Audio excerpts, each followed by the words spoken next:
할렐루야. 복된 주일입니다. 오늘 하나님의 큰 은혜가 여러분 가운데 함께 하시길 주님의 이름으로 축원합니다. 다윗은 30살에 유다의 왕이 되었고 37살에 이스라엘 전체의 왕이 됐습니다. 그리고 50살에 솔로몬을 낳았고 40년간 그는 왕으로 통치하다가 70살에 죽었습니다. 다윗이 우리아의 아내 밧세바에게 범죄할 때 다윗의 나이는 48세 전후였을 것으로 봅니다. 다윗이 이스라엘 전체의 왕이 된 후 10년에서 한 12년쯤 시간이 흘렀습니다. 이제는 이스라엘이 왕국의 기틀을 잘 잡아갔고 주변국들도 거의 복속시켰고 이스라엘 동쪽에 암몬이라고 하는 나라와 전쟁이 이제 거의 막바지입니다. 암몬도 이스라엘이 거의 이겨가고 있습니다. 이제 다윗이 통치하던 이스라엘은 더 이상 주변의 눈치를 보지 않는 강한 나라, 번성한 왕국이 되었습니다. 점점 그 위세를 떨치고 있고 어쩌면 이때가 다윗의 인생의 거의 최고의 전성기가 아니었을까 합니다. 자, 그런데 그때 다윗이 실수합니다. 신하의 아내를 더럽혔고 다윗 왕은 자신의 죄와 치부를 가리기 위해서 충성스러운 신하를 우리아를 사지로 몰아넣어서 죽여버립니다. 그리고 이제는 눈치 보지 않고 죽은 젊은 부하 장수의 아내를 자기 8번째 아내로 삼아버립니다. 다윗이 누군가요? 어려서부터 하나님을 알았던 사람이고 성령 충만한 사람입니다. 시편의 반을 지은 거룩한 신앙인입니다. 사울 왕을 피해서 10년 넘는 세월 동안 죽을 고생 다 했던 산전수전을 다 겪은 위대하고 겸손한 왕입니다. 그런 그가 40대 후반에 이런 엄청난 죄를 지었고 또 그걸 덮으려고 더 큰 악을 범합니다. 그래서 성도는, 신앙인은 항상 겸손해야 되고 항상 깨어 있어야 되고 항상 조심해야 합니다. 고린도전서 10장 12절 말씀합니다. 그런즉 선줄로 생각하는 자는 넘어질까 주의하라. 물론 우리가 늘 성령 충만해야 하지만 우리가 믿음으로 살아야 되지만 늘 우리는 스스로 겸손하고 주의해야 됩니다. 물론 다윗은 선지자 나단을 통해서 하나님께서 그의 죄를 지적하셨을 때 하나님 앞에 바짝 엎드립니다. 피눈물 나는 회개를 합니다. 시편의 여러 편 다윗이 참여하는 참회시들이 기록되어 있습니다. 시편 6편 하나님 주의 분노로 나를 책망하지 마시옵소서. 주의 진노로 나를 징계하지 마시옵소서. 하나님 내가 무척 수척하오니 제게 은혜를 베풀어 주옵소서. 나의 뼈가 떨리오니 나를 고쳐주시옵소서. 나의 영혼도 매우 떨리나이다. 내가 탄식함으로 피곤하며 밤마다 눈물로 내 침상을 내 요를 적십니다. 시편 51편 하나님이여 주의 인자를 따라 내게 은혜를 베푸시고 주의 많은 긍휼을 따라 내 죄악을 지워주소서. 하나님이여 내 속에 정한 마음을 창조하시고 내 안에 정직한 영을 새롭게 하여 주시옵소서. 나를 주 앞에서 쫓아내지 마시고 주의 성령을 내게서 거두지 마옵소서. 다윗은 하나님 앞에 눈물로 엎드려 참회합니다. 그리고 사무엘하 12장에 보면 다윗과 밧세바의 죄악의 결과로 낳은 아들을 하나님께서 치십니다. 그 아들이 병이 들어서 죽게 됐을 때 다윗은 하나님 앞에 금식하며 매달립니다. 하나님은 그 아들은 죽이셨지만 다윗과 밧세바를 용서하시고 그들에게 솔로몬이라고 하는 탁월한 아들을 주십니다.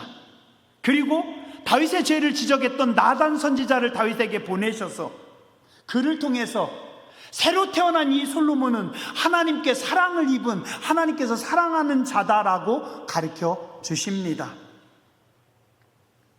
그런데 그 뒤로 다윗의 집안에 왕자들 간에 성폭행 사건이 일어나고 피바람이 불기 시작합니다.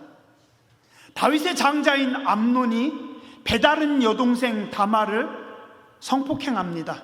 그리고 그를 그냥 버려버립니다. 그의 친오빠인 압살롬이 분노합니다. 그리고 한순간 형을 속여서 죽입니다. 그리고 외갓집으로 도망갑니다. 몇 년간 외갓집에 숨어 있다가 다시 고국으로 돌아오고 다윗은 그 아들을 용서하고 받아줍니다. 그리고 여러 해 동안 이 아들 압살롬은 반란을 준비합니다. 아버지 다윗의 나이 60세 정도 되었을 때 아마도 압살롬의 나이는 30살쯤으로 추정합니다. 반란을 일으킵니다. 이때 솔로몬의 나이는 한 10살쯤 됐습니다. 잔인하고 주도 면밀한 왕자 압살롬은 4년 동안 성문 앞에서 차분히 백성들의 마음을 훔칩니다. 그리고 다윗의 측근들 회유합니다. 자기 세력들을 끌어모읍니다. 그리고 한순간 아버지 다윗에게 치명적인 반란을 일으킵니다. 다윗의 아들 압살롬이 너무 치밀하고 완벽하게 반란을 준비했기 때문에 다윗이 눈치를 못 챘습니다. 믿었던 아들, 많은 신하들, 장군들에게 배신을 당해서 오늘 다윗이 급하게 도망갑니다. 오늘 우리가 읽은 말씀이 급하게 도망가는 다윗의 모습입니다. 30절입니다. 다윗이 감람산 길로 올라갈 때 그의 머리를 그가 가리고 맨발로 울며 가고 그와 함께 가는 모든 백성들도 각각 자기 머리를 가리고 울며 올라가니라. 60살의 위대한 왕이 왕관도 버리고 머리 다 풀어 헤치고 맨발로 울면서 피난을 가고 그 주변의 백성들이 함께 울면서 쫓아갑니다. 인생에 이런 시간들은 없어야 되는데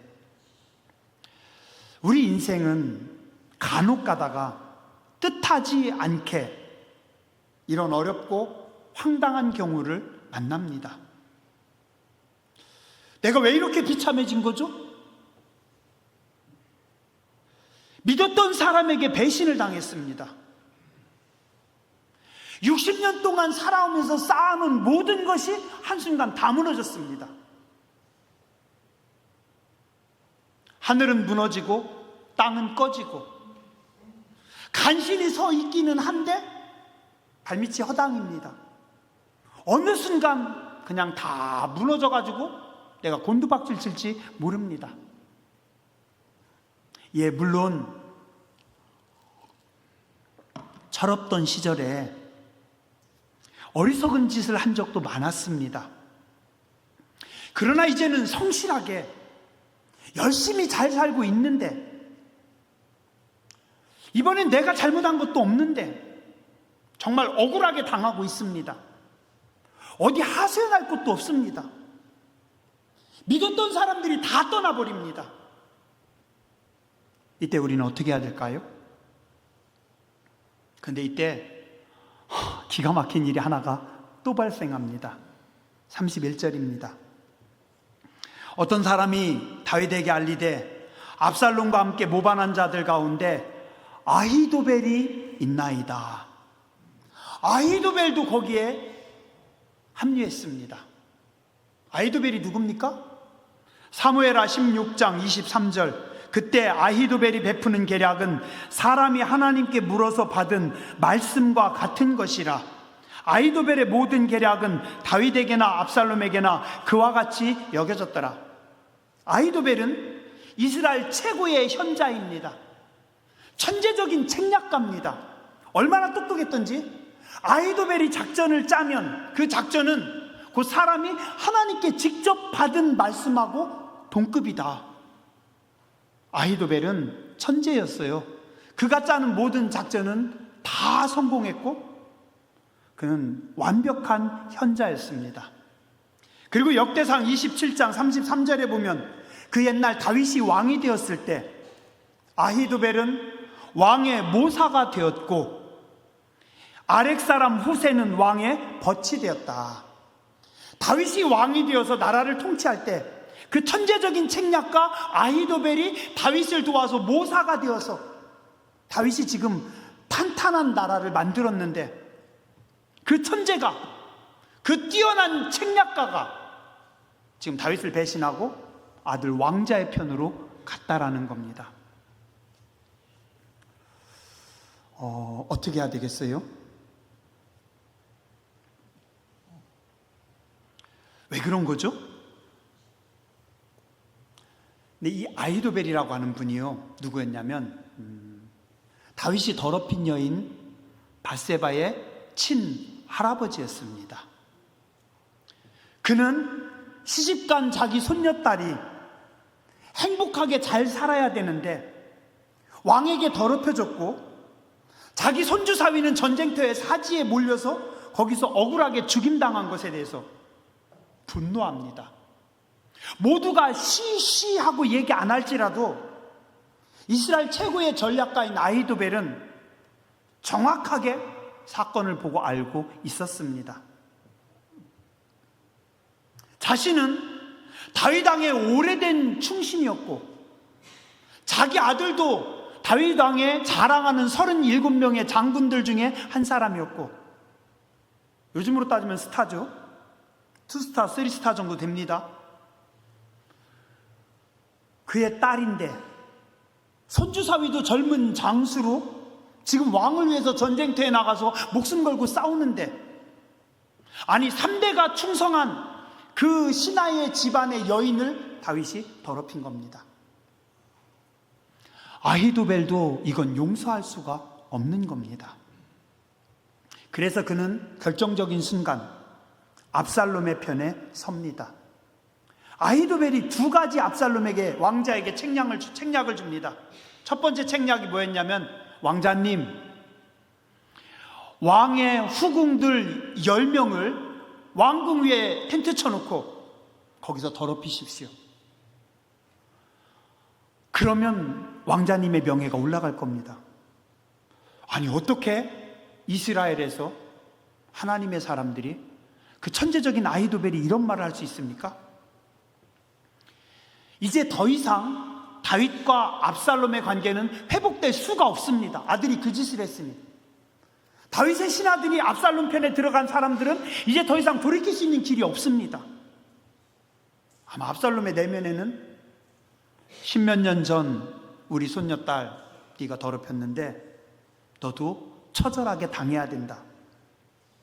분노와 복수심에 불타오르던 아히도벨은 아마 아무것도 안 보였던 것 같습니다. 압살롬도 그랬습니다.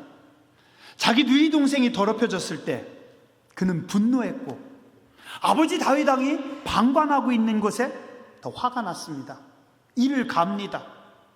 엄청난 복수극을 준비했고 아버지 다윗을 죽이고 왕이 되기 위해서 지금 치밀하게 준비했습니다. 어떤가요? 예, 억울합니다. 예, 속상합니다. 그러나 내가 억울하다고, 내가 속상하다고 더 큰 악을 범하는 것은 하나님 앞에 용서받을 수가 없습니다. 종종 많은 사람들이 자신의 억울함 때문에, 자신의 속상함 때문에 더 큰 죄를, 더 큰 실수를 저지릅니다. 하나님 앞에 악입니다. 분노와 복수심에 불타오르던 압살롬과 아히도벨이 마음이 맞아서 엄청난 사건을 벌였습니다. 그런데 그 복수심과 분노는 결국은 자신들의 인생을 망칩니다. 오늘 우리는 쉽진 않지만 하나님을 믿어야 됩니다. 그리고 하나님께 맡겨야 됩니다. 다윗은 어떻게 합니까 이제요? 31절에 보니까 다윗이 이르되 여호와여 원하옵건대 아히도벨의 모략을 어리석게 하옵소서. 다윗이 할 수 있는 건 아무것도 없습니다. 하나님 어떡합니까? 저 천재적인 책략가가 아히도벨이 아들 편으로 갔는데 하나님 죄송해요. 하나님 그의 책략을 어리석게 해 주시옵소서. 그런다고 됩니까? 제갈량 같은 이스라엘 최고의 천재인데. 근데 놀라운 거는요, 도망가던 다윗이 하나님 앞에 기도하는 그 순간 사건이 벌어집니다. 다윗이 하나님을 경배하는 마루턱에 이를 때, 예전에 하나님 앞에 경배하고 예배드리던 그 공간에, 그 자리에 왔을 때, 그곳에서 다윗이 하나님 앞에 하나님 아히도벨의 계략을 어리석게 해주시옵소서라고 기도하는 그때 아렉 사람 후세가 옷을 찢고 흙을 뒤집어 쓰고 다윗을 맞으러 옵니다. 아까 말씀드렸죠? 후세는 다윗의 오랜 친구라고. 왕이 가는 곳에 저도 가겠습니다. 왕이 죽는 자리에 저도 같이 죽겠습니다. 오랜 친구가 의리를 지키기 위해서 찾아옵니다. 근데 이때요, 기도하는 다윗에게 하나님께서 지혜를 주십니다. 후세를 딱 보는 순간, 그 순간 하나님께서 번뜩이는 지혜를 주십니다. 아, 저 후세가 하나님이 보낸 사람이구나, 기도응답이구나. 그리고 후세에게 이야기합니다. 당신의 마음 고맙소. 그런데 나 따르지 말고 아들에게 가서 당신은 아들에게 투항을 하고 아들을 돕는 척하고 아히도벨이 계략을 낼 때 아히도벨의 계략을 당신이 꺾어 놓으십시오. 그렇게 이야기를 합니다. 그래서 후세를 압살롬에게 보냅니다. 이게 웬일이에요? 그 군대에서 압살롬이 작전회의를 짭니다. 역시 아히도벨이 이야기합니다. 왕자님, 저에게 군대 1200명만 주시면 제가 1200명 데리고 다윗을 쫓아가서, 다윗은 지금 혼자가 아니라 많은 백성들을 데리고 가기 때문에 아직 요단강을 못 건넜을 겁니다. 강 건너기 전이니 내게 1200명만 주면 내가 따라가서 다윗의 목만 치겠습니다. 다윗 하나 죽이면 그럼 모든 것은 다 끝납니다. 맞죠? 가장 지혜로운 계략입니다. 그리고 언제나 항상 모든 역사에서 쿠데타에는 결단력과 속도입니다. 쿠데타에서 제일 중요한 건 속도입니다. 아히도벨이 기가 막힌 모략을 냈습니다. 근데 이게 웬일이에요? 압살롬이 그 순간 아히도벨의 말을 듣고 그대로 해야 되는데 이쪽을 쳐다봅니다. 거기 누가 있어요? 다윗의 친구 후세가 있습니다. 그냥 지나가야 되는데 후세에게 질문을 합니다. 당신 생각은 어떻소? 어때요? 후세는 아마 속으로 기도하고 있었겠죠? 하나님 큰일 났습니다. 다윗 왕을 도와주십시오. 그때 왕이 후세에게 질문하는 겁니다. 후세가 어떻게 해요? 왕에게 대답을 하는 거죠. 아닙니다, 왕이시여. 다윗 왕과 다윗의 신하들은 전쟁터를 누비던 용장들이기 때문에 섣부르게 잘못 건드렸다가는 우리가 오히려 더 망하고 백성들의 마음이 그걸로 다 갑니다. 그러지 마시고 이스라엘 전 지역의 모든 군대를 다 모아서 그냥 한 번에 싹 쓸어버리죠. 왕자님이 직접 군대를 끌고 가서 다윗 왕을 쓸어버리면 그러면 왕자님의 인기가 올라갈 거고 왕자님이 최고가 될 겁니다. 그때 후세에 하나님이 주신 지혜로 대답을 합니다. 압살롬이 어떻게 해요? 아히도벨의 말을 듣지 않고 우쭐해서 그거 좋겠다, 그렇게 하자 그럽니다. 돼요? 다윗이 전쟁터를 누빈 사람이고 다윗의 옆에 있는 사람들은 백전노장들인데 30살밖에 안 되는 젊은 왕자가 군대를 이끌고 와가지고 숫자는 많아도 지금 다 오합지졸인데 다윗의 군대하고 붙어서 되겠어요? 박살나죠. 그죠? 예. 결국 압살롬은 죽음을 당하고 맙니다. 압살롬의 결정을 듣는 순간 아히도벨은 틀렸구나, 끝났구나. 다윗이 기도하는 그 순간 하나님은 하나님의 사람 후세를 보내주셨습니다. 사람을 보내주셨습니다. 그리고 그 후세를 보는 순간 하나님은 다윗의 머리에 영감을 주셨습니다. 그리고 하나님께서 주신 그 깊은 지혜를 가지고 정말 그가 기도한 대로 아히도벨의 모략을 깨트립니다. 이겁니다. 다윗은 기도하는 사람이었습니다. 다윗은 예배자였습니다. 평생 하나님과 동행하던 사람이었습니다. 하나님은 기도하는 다윗의 편입니다. 하나님은 하나님과 동행하는 다윗이 기도할 때 돕는 사람을 보내주시고 전쟁에 승리하고 문제를 해결하도록 하십니다. 따라서 아시죠? 하나님은 기도하는 자에게 지혜를 주십니다. 기도하는 자에게 인생의 터닝 포인트를 주십니다. 기도하는 자에게 지혜자들을 붙여 주십니다.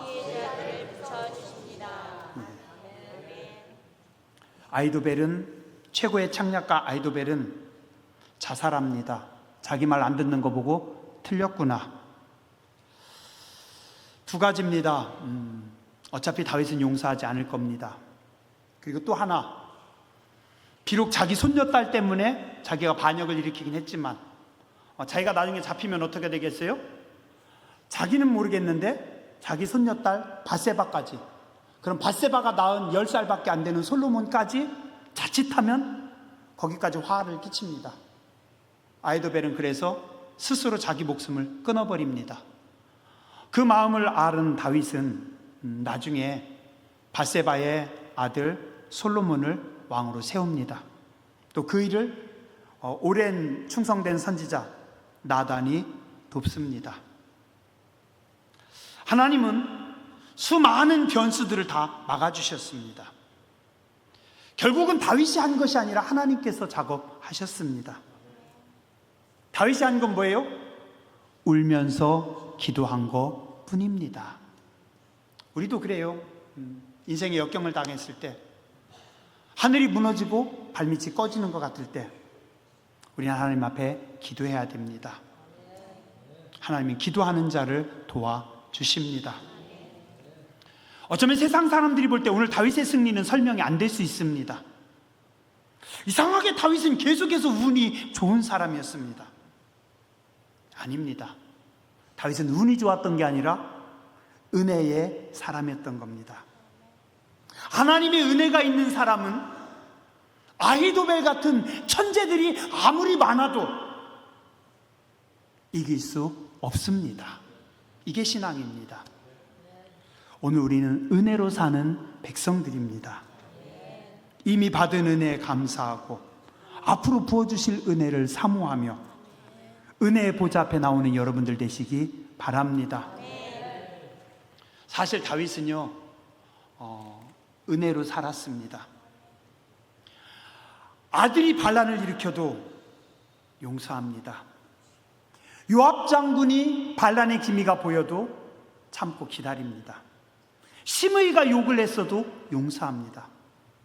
그는 은혜로 살려고 애썼고 은혜로 살려고 애쓰는 다윗을 하나님은 도와주십니다. 은혜가 천재성을 앞지릅니다. 은혜 없는 압살롬, 천재 아히도벨 1000명이 있어도 은혜로 사는 다윗 한 사람 못 이깁니다. 오늘 여러분들도 은혜로 사는 성도님들 되시길 주의 이름으로 축원합니다. 마지막으로 오늘 우리도 온전히 하나님께서 통치하고 다스리는 인생을 살아야 됩니다. 오늘 우리는 우리 삶의 모든 영역을 하나님 앞에 맡겨야 됩니다. 압살롬도 아히도벨도 하나님을 못 믿었습니다. 내가 복수하리라, 내가 갚으리라, 내가 해결하리라. 쉽지 않습니다. 맞아요. 우리 속에 분노가, 우리 속에 억울함이, 우리 속에 속상함이, 어느 날 자다가 그 생각만 하면 눈이 번쩍 뜨이고 이가 갈리고 당장이라도 쫓아가서 그 인간을 패대기치고 싶은 마음이 밀려듭니다. 이게 우리입니다. 그러나 우리는 하나님께 맡겨야 됩니다. 우리 하나님을 믿어야 됩니다. 하나님의 간섭하심, 하나님의 일하심을 믿고 하나님께 맡기는 겁니다. 자, 한 인물만 더 말씀드릴게요. 나단이라고 하는 선지자입니다. 그 옛날 다윗이 범죄했을 때 다윗 앞에 가서 왕이시여 당신이 죄를 졌습니다. 왕을 책망했던 선지자입니다. 자, 그런데 다윗이 하나님 앞에 엎드리니까, 다윗이 회개하니까 불쌍한 여인, 남편 죽은 여인 밧세바를 나단이 위로합니다. 그리고 하나님의 말씀을 전합니다. 다윗과 밧세바를 용서합니다. 그래서 낳은 아들이 솔로몬입니다. 하나님은 말씀하시길 그 솔로몬은 내가 사랑하는 아이다, 여디디아라고 해라. 나단이 하나님의 뜻을 그대로 전합니다. 나단은 화 안 났을까요? 나단도 열받았죠. 무슨 왕이 그럴 수 있냐? 그러나 하나님의 말씀과 하나님의 계시가 있을 때 나단은 그대로 하나님의 말씀을 받아서 그냥 그대로 전합니다. 그리고 나단은 봤습니다. 아, 저 솔로몬은 하나님이 사랑하는 사람이고 앞으로 하나님이 세울 사람이구나. 나중에 세월이 지나서 다윗이 늙었을 때 또 다른 왕자가 반란을 일으킬 때 이 나단이 밧세바를 도와서 다윗 왕에게 이야기해서 솔로몬을 왕으로 세웁니다.